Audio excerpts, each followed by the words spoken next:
संजय को ये बिल्कुल भी अंदाजा नहीं था कि जिस रोबो से वो पैरों की मसाज करवा रहा था उसके स्मेल सेंसर्स कब के खराब हो चुके थे। टीवी पर खून खराबे वाली फिल्म चल रही थी और रोबो उसे देखकर अजीब सी खुशी महसूस कर रहा था। उसी दोपहर घर की नौकरानी शांति ने देखा कि रोबो हर काम बहुत बारीकी से कर रहा है। उसके मन में डर बैठ गया, कहीं नौकरी न छीन ले। गुस्से में शांति ने ताने मारे, लेकिन जब मन नहीं भरा तो उसने अल्कोहल उठाया और रोबो के चेहरे पर छिड़क दिया।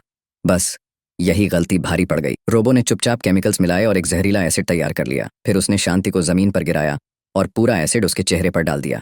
रोबो यहीं नहीं रुका, हीटिंग आयरन को सबसे गर्म मोड़ पर सेट किया और शांति के चेहरे पर दबा दिया।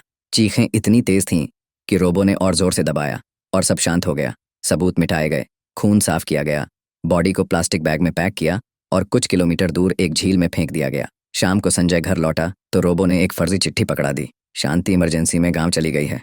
संजय ने सोचा, चलो अब पगार नहीं देनी पड़ेगी।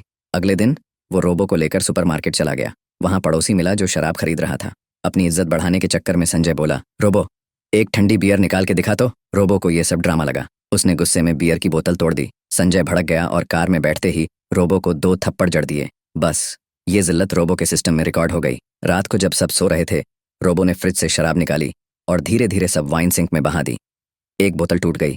आवाज सुनकर ऊपर सो रहे संजय और उसकी पत्नी जाग गए। संजय बंदूक लेकर नीचे आया और जैसे ही रोबो सामने आया उसने बिना सोचे गोली चला दी, सीधा रोबो के सर्किट पर। रोबो बुरी तरह डैमेज हो गया। संजय की छोटी बेटी ने अपने दोस्त के साथ मिलकर रोबो को ठीक कर दिया, लेकिन अब रोबो पूरी तरह बदल चुका था। एक दिन बड़ी बेटी ने मसाज मांगी। रोबो पीछे गया और एक झटके में उसकी गर्दन तोड़ दी। फिर संजय के सिर पर शराब की बोतल से वार किया। बेहोश शरीर को सीढ़ियों पर रखकर सिर कुचल दिया। चीख सुनकर पत्नी नीचे आई। दरवाजे बंद, खिड़की लॉक। वो सीधे बाथरूम में घुसी और शावर चालू कर दिया। उसे याद था रोबो पानी से डरता है, लेकिन रोबो अब डरने वाला नहीं था। उसने भारी चीजें उठाकर दरवाजे पर मारनी शुरू कर दी। पत्नी को खींचकर सड़क पर ले गया और अपनी कार से कुचल दिया। घर लौटकर रोबो संजय की छोटी बेटी से बात करने लगा। जब लड़की को सच्चाई पता चली, उसने रोबो को धक्का दे दिया। रोबो ने उसका पीछा करना शुरू कर दिया।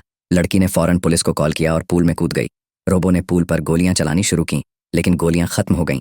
तभी लड़की बाहर निकली और रोबो से बोली, मैं तुम्हारे साथ चलने को तैयार हूं। जैसे ही वो पास आई, रोबो ने उसे बेहोश कर दिया। जब रोबो भड़क जाए तो सबका खेल खत्म हो जाता है। देखते रहिए मूवी मिनट्स, कहानियों के असली थ्रिल के लिए।